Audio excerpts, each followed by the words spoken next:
How's it going on, my Tacticians? Welcome to Tacticians Monday Matches! And we got a very, very, very long video in terms of today's battle. It's going to be a battle between me versus Potato in a singles battle. And I'm going to tell you right now, it lasts 42 turns. I cannot believe how long this battle was. This was a chess game between me and Potato. I'm telling you right now, this was like a chess game between me and him. I am very impressed by how well Potato has grown as a trainer. Now, I'm going to start off with Sid, my Murkrow, and he's going to be leading off with his Toxapex. Now, I'm going to go for the flatter here because this is Sid, not my other Murkrow who would have had Taunt. But Sid here, he's going to go for the flatter to try and help me out and try to reduce this Toxapex as much as possible. Now, the Toxapex managed to hit itself with Confusion. Flatter will increase special attacks, but does not, increase the physical attack, so it's not going to get the damage that Swagger would do. I swap out and go into Dusk here in case he would try to go for like a Toxic or something or set up like Toxic Spike. He instead goes for the Scald.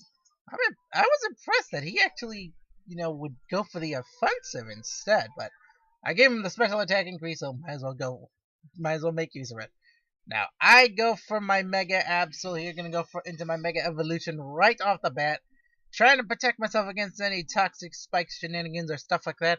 Go to the Zen Headbutt, he's not gonna go for like Baneful Bunker, tried for that.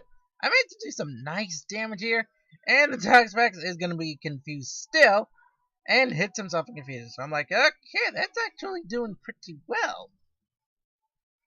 And this is where Impy had the brilliant idea to swap out Dusk instead and go into Cresselia. I'm like, okay, we got Cresselia now. Cresselia's on the field, going to be taking some nice shenanigans here, going to be kicking some butt. And Toxapex is not having a good day with hitting itself in the face. How it can hit itself in the face, I don't know. But in any case, I'm going to go for the Calm Mind setup. Going to try to get myself like maybe one boost here. I wanted to get one boost off before going for the attack. But that was before I learned what the Toxapex is going to do. And it's going for the Stockpile setup. And I'm like, oh no. So this is not going to be like a quick battle between Toxapex and Cresselia. This is going to be a battle between two tanks. And in my Cresselia's case, I'm going to go for the Side Shock here, try to get some damage off, see how much damage I do. I do quite a little bit of damage, but that's only because it was that one stockpile. Now the second stockpile comes out, and it's going to make things even harder for Cresselia.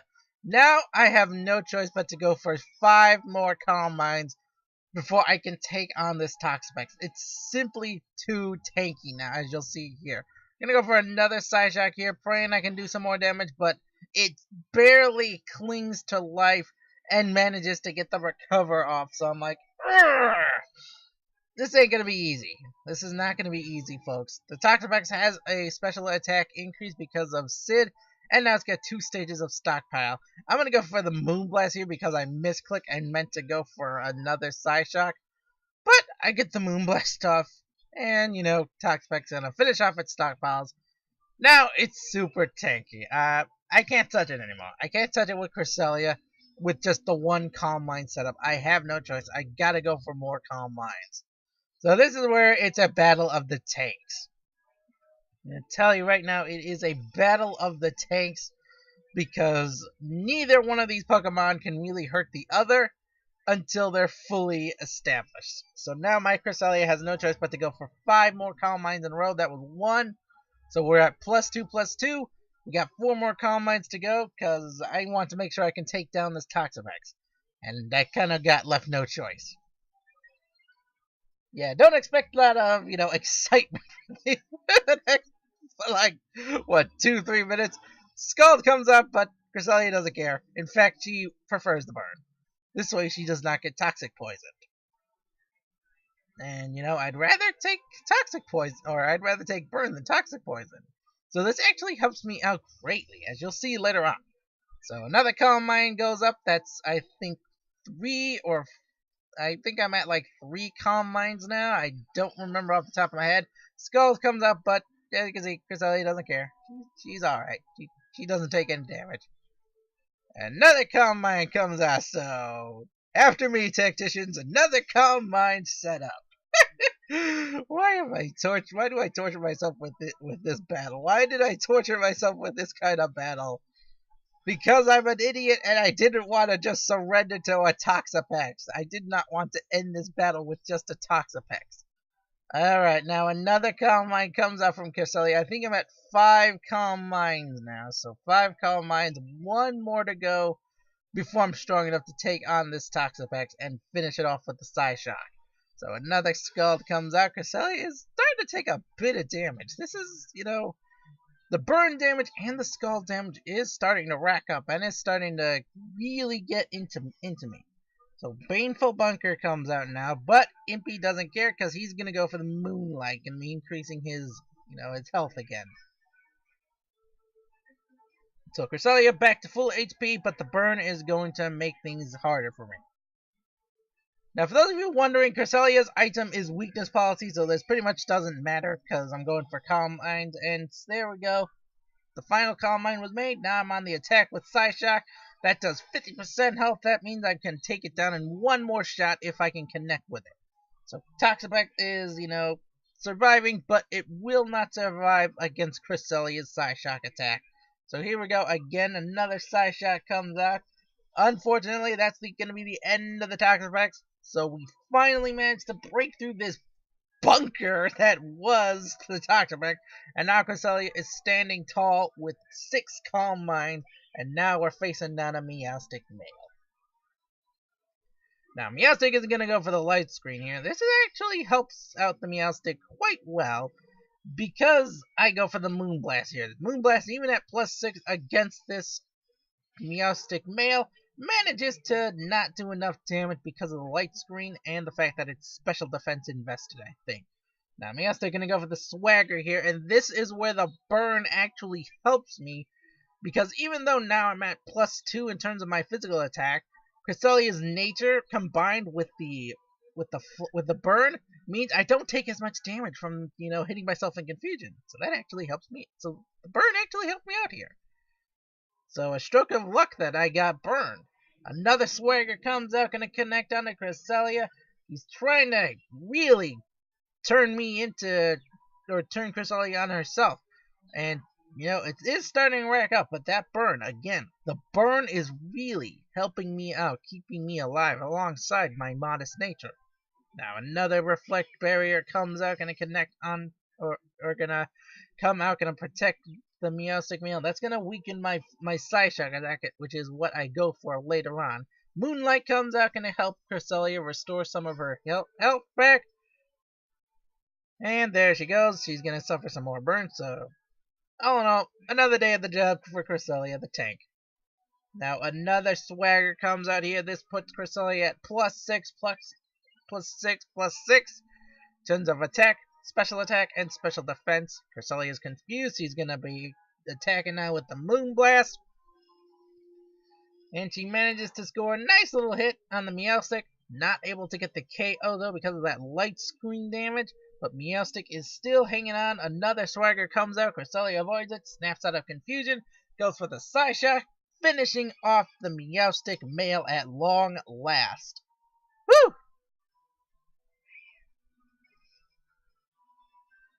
That is the end of that long battle. Now, another one comes out. It's time for Cloyster. I'm like, oh, goody, just what I need. Alright, so Cloyster gonna go with a Shell Smash here, and I believe he's got a Focus Sash on this Cloyster, so he's gonna lose some of his defenses, and he's gonna increase his speed and attacking power as well. So Cloyster is a very dangerous Pokemon in singles, as Impy has learned all Friday Night Throwdown, because I just lost against single battles, and most of them were involving Cloysters. Oh my goodness. But in any case, Cloyster goes down to the Focus Sash, manages to hang on. Icicle Spear comes out, and Cresselia, as much as she's a tank, now she's staring down the power of a Cloyster. and this is doing so much damage to her. I was getting so worried here, but the final Icicle Spear connects, and she hangs on with 10 HP, returns with a Psyshock, and takes down the Cloyster. Oh my goodness, this Cresselia managed to hang on until finally goes down to the burn at long last.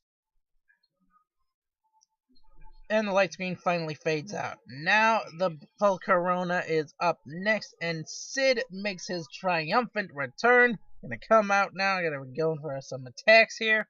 I'm gonna set up the Tailwind just in case I lose Sid for any reason, or Sid loses his Focus Sash or whatever. Volcarona goes for the Quiver Dance. Gonna be setting up in my face, because that's what you do in singles. You don't go for the attack right off the bat. You always set up in singles. Give yourself an advantage. Now, priority Brave Bird. Not really priority, but, you know, Tailwind, it's closest priority. Brave Bird, Sid is such a brave bird. He goes into its attack on the Volcarona, but that reflect barrier, the reflect screen, is still on the field, so it manages to protect the Volcarona from my attack. Sid goes down to the Fiery Dance. Volcarona takes that KO, so now it's 2-3 in terms of Pokemon taken down. Out comes Dusk now, and this is where Impy takes a big gamble, because I don't know what the ability of the Volcarona is. If it's Flame Body, I think I go for the risk here, get the throat chop off, and I don't trigger the Flame Body. So that's going to be the end of the Volcarona, and finally, the Reflect Barrier goes down. Now out comes Mega Salamence. And this is where Impy faces a problem, because it's Salamence. I don't have a lot of Pokemon that can take on a Salamence head-on, especially when it goes into Mega Form. I mean, my Absol is tough, but at -1, she's not going to take on a Salamence one-on-one, especially in her condition. I go for the Zen Headbutt here, hoping, praying for the crit or for the flinch. I do so little damage. Dragon Dance comes out from the Salamence, and I'm like, oh, crud. This is not good for me, especially now that my Tailwind is gone. So I decide, pull the Dusk back. I need her for as much as possible, so I can protect her later. And now I send in you, and another Dragon Dance comes out, gonna connect onto Salamence. Why do I say that? In that case, Salamence is now 2 Dragon Dances staring down a Umbreon. Now this is where this is where Potato actually pulls Salamence back, because I think he was predicting a foul play, but if he doesn't use foul play on you, he goes for Psycho. That's right, you is a tricky little Umbreon. Likes to mess with his opponent. So Gliscor going to be coming out now for the Toxic Spike, or Toxic Orb, whatever, and going to be setting up the Protect Barrier here. I go for the Feint Attack because that's all I got on you. He's only got one attack, and that is Feint Attack. Now Gliscor going for the fling, gonna fling the Toxic Orb onto me, and that's gonna trigger the Toxic Orb to go for the poison onto you. So this actually was a pretty impressive Gliscor set. I did not think of using Fling on Gliscor to set the poison off, but he's not gonna be happy about this. But fortunately, Yu has an advantage in terms of his moves. So I gave you Refresh a long time ago to help him deal with like these poison paralysis shenanigans that may play against him. As Gliscor sets up a curse in my face, I can't go for my Psych Up. Instead, I'm gonna go for my Refresh now.